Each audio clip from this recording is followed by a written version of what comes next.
ہے مناسب سمجھا اور کل بھی ملزم عدالت میں موجود نہیں تھے، باوجود اس کے کہ وہ 2 مقدمات میں نیب کی عدالت میں بھی پیش ہوئے اور نیب کی عدالت کے ساتھ ساتھ وہ سپریم کورٹ میں بھی بذات خود پیش ہوئے۔ یہ بات سمجھ سے باہر ہے کہ ایک ٹرائل کا مقدمہ جس میں ٹرائل حتمی مراحل میں داخل ہو چکا ہے، وہ کیوں پیش ہونا نہیں چاہتے اور اس معاملے کو تاخیر کا، التوا کا شکار کیوں کیا جا رہا ہے۔ پاکستان کی تاریخ میں بہت سارے سیاستدانوں نے مقدمات جو ہیں ان کا سامنا بھی کیا ہے، مقدمات میں پیش بھی ہوتے رہے ہیں، مگر یہ واحد مقدمہ ہے جس کے اندر جو ملزم ہے اس کی ہر روز حاضری معافی کی درخواست آتی ہے اور وہ درخواست منظور کر لی جاتی ہے۔ میں یہ سمجھنے سے قاصر ہوں کہ یہ کتنے ملزمان ہیں جن کو یہ سہولت میسر ہے کہ وہ حاضری معافی کی درخواست دیں اور وہ حاضری معافی کی درخواست فوری طور پہ منظور بھی ہو جائے اور اس پہ ان کو رعایت دے دی جائے، ان سے رعایت برتی جائے۔ یہ امر بڑا افسوسناک ہے کہ جب کسی پاکستانی شہری کا کیس لگا ہو تو وہ پیش بھی ہوتے ہیں، وہ پیش نہ ہوں تو ان کو سزا بھی ملتی ہے۔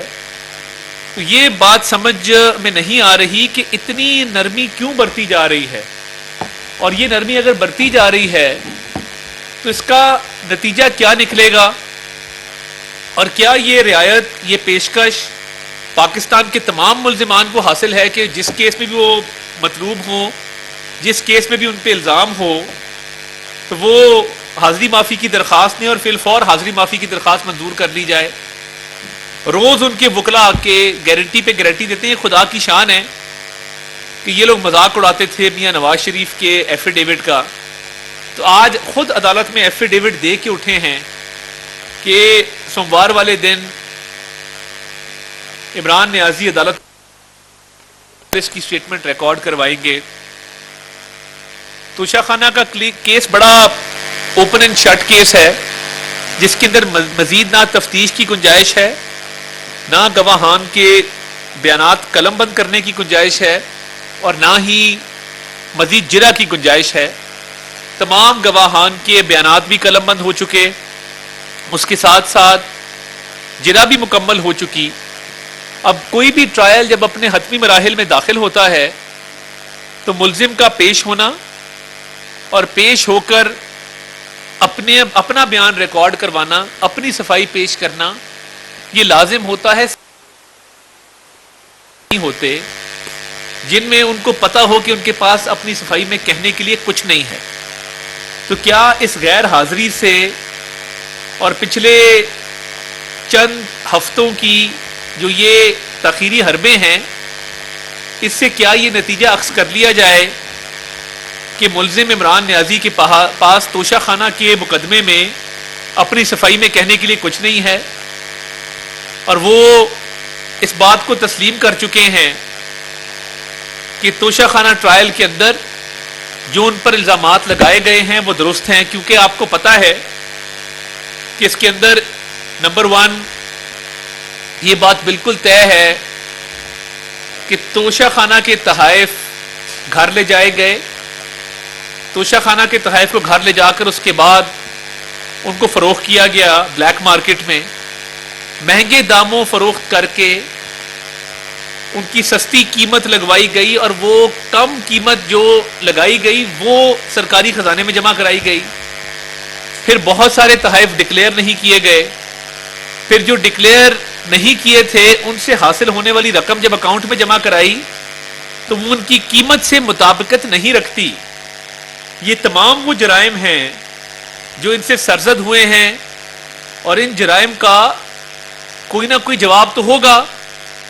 ان کی غیر حاضری سے لگتا یہ ہے کہ ان کے پاس جواب دینے کو کوئی نہیں ہے، اور وہ کبھی سپریم کورٹ بھاگتے ہیں، کبھی ہائی کورٹ بھاگتے ہیں۔ ابھی بھی ہائی کورٹ میں وہ تھوڑی دیر بعد سماعت کا آغاز ہونا ہے، میں یہ سمجھنے سے قاصر ہوں کہ یہ ٹرائل کورٹ کا کیس ہے، تو یہ وہی حربے استعمال کیے جا رہے ہیں جو فورن فنڈنگ کیس میں اپنائے گئے تھے کہ سٹے آرڈر لے لو، دائرہ اختیار کو چیلنج کر دو اور 6 سال گزار دو مگر اس کا فیصلہ نہیں آنا چاہیے. یہ وہی تاخیری حربے ہیں، یہ حاضری معافی کی درخواستیں. جو بڑی خبر میں آپ کو دینے جا رہا ہوں وہ ایک منصوبہ بندی کی ہے کہ تحریک انصاف نے ایک میٹنگ کر کے اس بات کا فیصلہ کیا ہے کہ وہ اپنے کارکنان کو وکلا کے یونیفارم میں عدالتوں اور سڑکوں پر لائیں گے. اس حوالے سے ان کی ایک خاتون ایم پی ایس سمابیہ کو یہ ٹاسک دیا گیا ہے کہ وہ خواتین کارکنان کی ٹریننگ کریں گی، ان کو تربیت دیں گی کہ انہوں نے بطور وکلا کے کیسے ایکٹ کرنا ہے، کیسے چلنا پھر.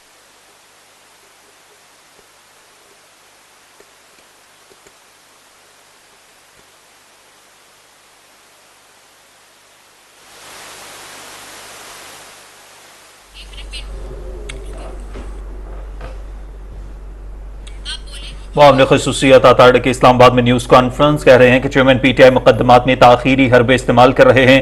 توشہ خانہ case open and shut case ہے جس میں اب کسی چیز کی گنجائش نہیں. چیئرمین پی ٹی آئی آج پھر عدالت میں پیش نہیں ہوئے. توشہ خانہ کیس میں آج ملزم نے بیان ریکارڈ کرانا تھا. سے تاثر یہ دیا کہ ہم عدالتوں پر حملہ آور ہونے گئے ہیں، ہم تو پرامن تھے، پرامن ہیں اور انشاءاللہ پرامن رہیں گے، مگر یہ جو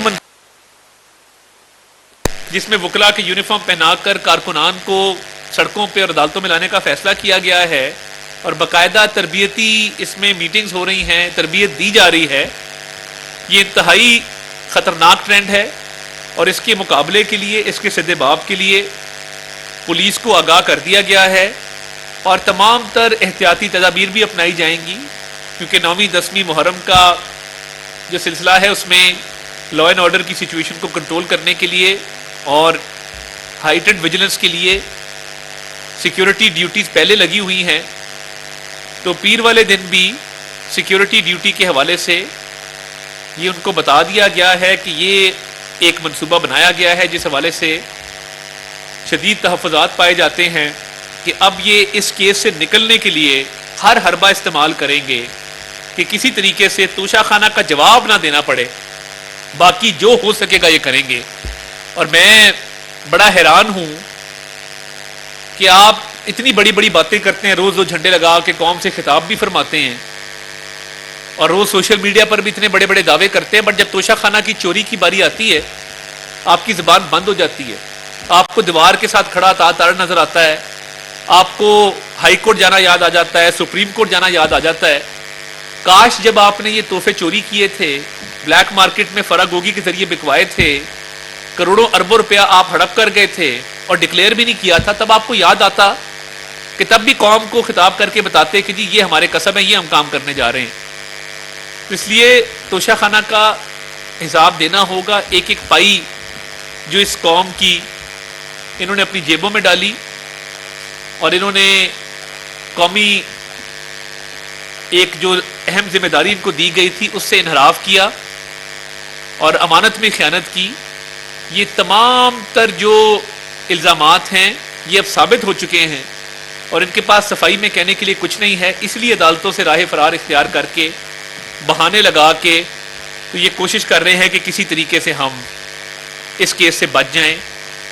یہ آپ لوگوں کو وکلا کی یونیفارم پہنا دیں، آپ سپریم کورٹ ہائی کورٹ جا کے سٹے کی اپلیکیشنز ڈالیں، ٹرائل کورٹ کا سامنا نہ کریں.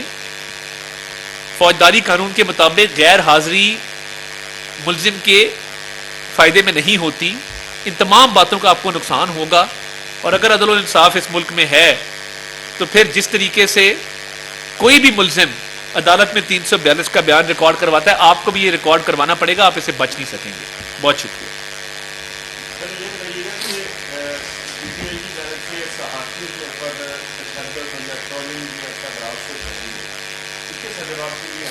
دیکھیں میں سمجھتا ہوں کہ میں ایک تو شرازی صاحب کو اس دن دھکے بھی دیے گئے اور ٹرولنگ بھی ان کی ہوئی، میں بڑی شدید اس کی مذمت بھی کرتا ہوں. دوسری بات یہ کہ بلوچ صاحب کو چینل سے نکلوا دیا گیا سخت سوال کرنے سے. سخت سوال سارے کرتے ہیں اور جواب دینا چاہیے. صحافیوں کی ذمہ داری ہے. اگر وہ سخت سوال نہیں کریں گے تو پھر وہ ان کا پیشہ ہے, ان کا کام ہے سوال کرنا. تو ایک تو کورٹ پریمیسز کے اندر میں یہ کورٹ کے جو رجسٹرارز ہیں ان سے ریکویسٹ کروں گا کہ آپ کسی ایک سیاسی شخصیت کے گارڈز کو یہ اجازت نہیں دے سکتے کہ وہ جس کو دل کرے دھکا دیں, جس کو دل کرے دروازے سے دھکا دے کے باہر نکال دیں. یہ مناسب نہیں ہے. یہ کورٹ کی پریمیسز ہیں, یہ کسی کی جاگیر نہیں ہے کہ یہ جس کو چاہیں دھکے دینا شروع کر دیں. تو ایک تو میری یہ درخواست ہوگی, اور اس ضمن میں اگر کوئی چٹھی بھی لکھنی پڑی رجسٹرارز کو ہم وہ لکھیں گے. دوسری بات یہ, میں یہ عجیب ٹرینڈ دیکھا ہے کہ سخت سوال کرنے پہ اس طرح جس طرح چینل سے نکال دیا گیا. سوال اگر نہیں ہوں گے تو پھر یہ جمہوری معاشرہ جو ہے یہ کیسے فروغ پائے گا. اور یہ پولیٹیکل پارٹیز کے فائدے میں ہوتا ہے کہ جو سخت سوال کیے جاتے ہیں اور کیے جانے چاہیے.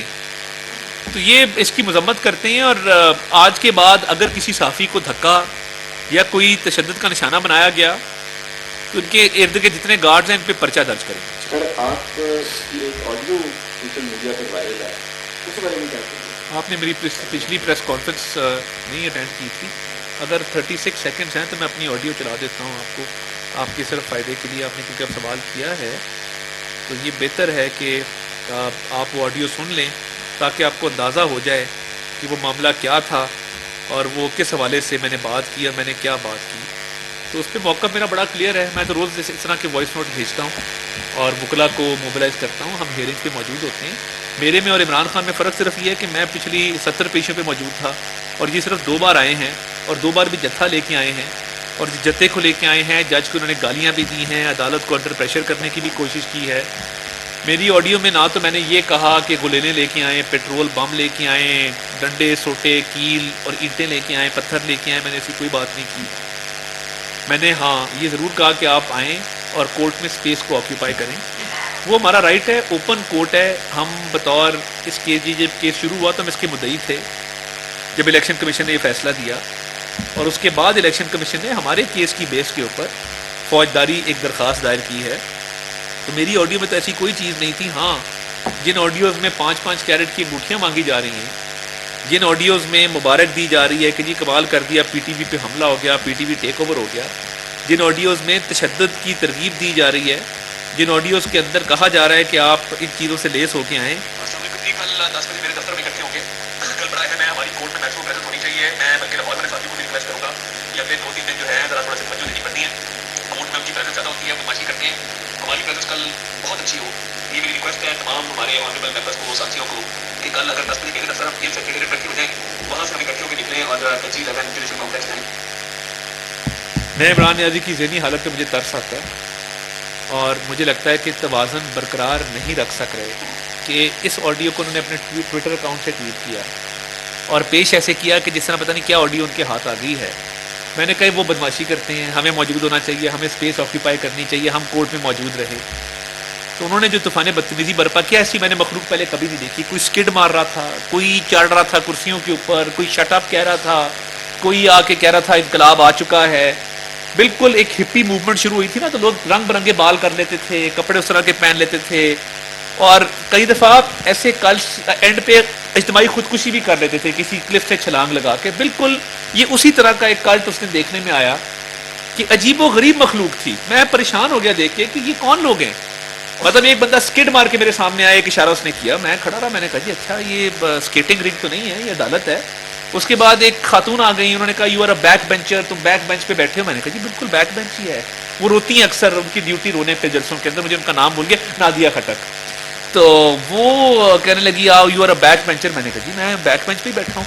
تو یہ ایک عجیب و غریب مخلوق ہے جو آزاد ہے ہر چیز سے, مادر پدر آزاد ہے, کیونکہ ان کو تربیت یہ دی جاتی ہے کہ ماں باپ کی نافرمانی بہت ایک عظیم کارنامہ ہے. فخر کرتے ہیں کہ جی میرے سپورٹر تم ہیں جو اپنے باپ کی نہیں سنتے. بڑی اچھی بات ہے, ضرور اس کو آپ فروغ دیں, اس تعلیم کو جو آپ دے رہے ہیں. تو میں تو کورٹ میں پرامن طور پہ موجود تھا. میں تو آج بھی کورٹ گیا ہوں, میں کل بھی گیا ہوں, میں پرسوں بھی گیا, میں تو روز جاتا ہوں. جو بندہ کورٹ کی شکل کبھی کبھار دیکھتا ہے نا, اس کو آ کے لگتا ہے کہ ہر بندہ اس پہ حملہ کرنا چاہتا ہے. اور ایک اور بات, اوپر بیچارے کسی بندے کا ٹھڈا لگ گیا, ایک بوتل پڑی تھی زمین پہ, وہ کہیں اوپر سے آ کے گر گئی. انہوں نے کہا جی اس میں تیزاب تھا اور قاتلانہ حملہ کر دیا, اس کے اندر کوئی لکوڈ تھا.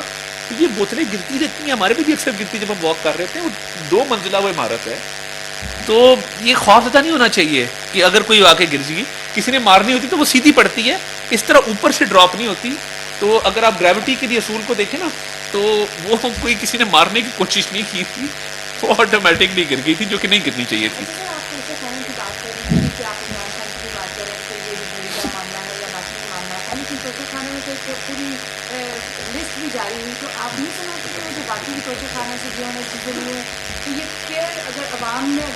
بڑا اچھا سوال، جی بالکل، بہت اچھا سوال، تو تمام جو توشہ خانہ کے ہیں بہت اچھی بہت اچھی بات اور منطقی انجام تک ان میں سے عمران خان یعنی بہت اچھا سوال ہے، اور میں آپ کا شکر گزار ہوں آپ نے یہ سوال کیا. دیکھیے توشہ خانہ کے کیسز دو طرح کے ہیں.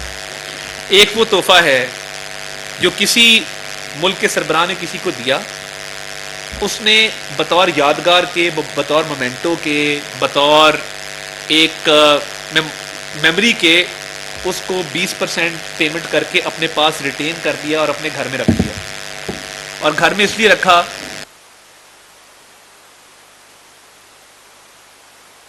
قانون میں، رولز میں پروویژن موجود ہے، اس میں کوئی غیر قانونی کام نہیں ہے. ایک وہ تحفہ ہے جو آپ لیتے ہیں اور بلیک مارکیٹ میں بیچتے ہیں. اب یہ بنیادی فرق ہے توشہ خانہ کے باقی تمام کیسز کا اور اس کیس کا. اب آپ بلیک مارکیٹ میں جب بیچتے ہیں تو آپ کیا کرتے ہیں؟ آپ جب سرکار سے تحفہ آیا آپ نے اس کی قیمت لگوائی، آپ نے ویلیویٹر بلائے کسٹم سے اور پرائیویٹ ویلیویٹر کو بلایا، انہیں کہا کہ اس کی قیمت لگائی جائے. انہوں نے اس کی لاگت لگائی 10 کروڑ روپیہ، جبکہ حقیقت میں اس کی لاگت تھی 70 کروڑ روپیہ. آپ نے وہ انڈر ویلیو کروایا، انڈر ویلیو کر کے آپ نے اس 10 کروڑ کا 20% سرکاری خزانے میں جمع کرا دیا، اور بلیک مارکیٹ میں آپ نے 70 کروڑ کا بیچ کے آپ باقی پیسے کھا گئے. سو یہ 3-4 طرح کے جرائم سرزد ہوئے ہیں کہ جس میں ایک تو آپ نے تحفے کی قیمت کم لگوائی ہے، پھر بلیک مارکیٹ میں اس کو بیچا ہے، اس کو بہت مہنگا بیچا ہے، باقی پیسے آپ کھا گئے ہیں. آپ نے وہ تحفہ لینا ڈکلیئر نہیں کیا، اس کے جو پیسے ملے ہیں آپ نے کہا اپنے اکاؤنٹ میں جمع کرائے، مگر وہ مطابقت نہیں رکھتے اس قیمت کے ساتھ جس پہ آپ نے ان کو بیچا.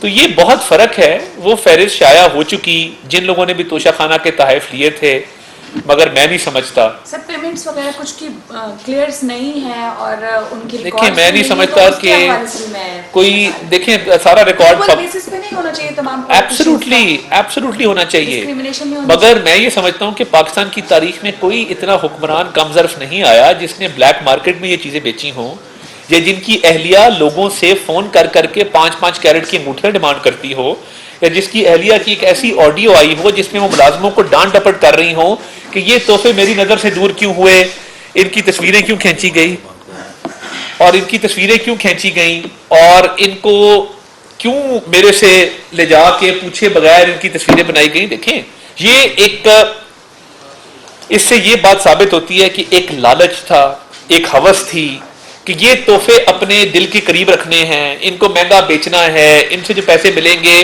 وہ کہیں نہ کہیں استعمال ہونے ہیں.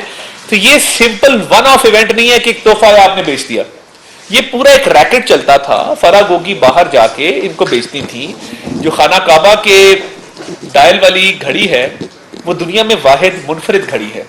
کئی گھڑیاں بنتی ہیں میڈ ٹو آرڈر یا کسٹم میڈ. اب وہ گھڑی جب آپ نے بیچی ہے تو آپ نے کیا سوچ کے بیچی کہ خانہ کعبہ بنا ہے اس کے اوپر. لوگ ایسی چیز نایاب چیز اپنے پاس رکھ لیتے ہیں، گھر میں رکھ لیتے ہیں، سجا لیتے ہیں، کئی اونچی جگہ رکھتے ہیں کہ جی لوگوں کو دکھاتے ہیں کہ جی سعودی ولی عہد آئے تھے انہوں نے یہ نایاب تحفہ ہمیں دیا ہے، یہ دنیا میں ایک ہی پیس ہے. اب اس کو بلیک مارکیٹ میں دبئی میں بیچتے ہیں نا، پھر F6 کی ایک دکان سے جعلی رسید بنا دینا ٹائم زون کی. تو دیکھیں یہ کسی نے نہیں کیا. اگر کسی نے کیا ہے تو پھر ان کا کیس بھی اسی طرز پہ چلنا چاہیے، اگر نہیں کیا تو پھر نہیں چل سکتا. Thank you. Chairman P T A کی تقاریر پہ جو پابندی لگائی تھی وہ ہٹا دی گئی اسلام آباد ہائی کورٹ کی طرف سے، کیا کہتے ہیں؟ میں تو چیلنج کو کہوں گا کہ ایک شخص جس نے انتشار پھیلایا ہو، پوری سوسائٹی کو تقسیم کیا ہو، پورے معاشرے میں نفرت کے بیج بوئے ہوں، تقسیم کی سیاست کی ہو، اور جو پہلے کہے کہ امریکی سازش تھی اور امپورٹڈ حکومت ہے اور امریکہ نے سازش کر کے میری حکومت گرائی ہے، اور پھر اپنی حکومت قائم کرانے کے لیے لابسٹ فرم امریکہ میں ہائر کرے، انہیں کہے کہ انسانی حقوق کی خلاف ورزیاں پاکستان میں ہو رہی ہیں، تو اس کو اجازت دینے سے پہلے اس کی سائیکائٹرک ایویلویشن کروانی چاہیے. حکومت میڈیکل بورڈ بنانے کو تیار ہے، ذہنی توازن کے حوالے سے ایک رپورٹ آ جائے اور وہ کورٹ میں پیش کی جانی چاہیے کہ کیا یہ شخص وہ ذہنی توازن رکھتا ہے کہ اس کو ٹی وی پہ آنے کی اجازت ہو، تو پھر اس کے بعد میرا خیال ہے اجازت مل جانی چاہیے. Thank you sir. Thank you.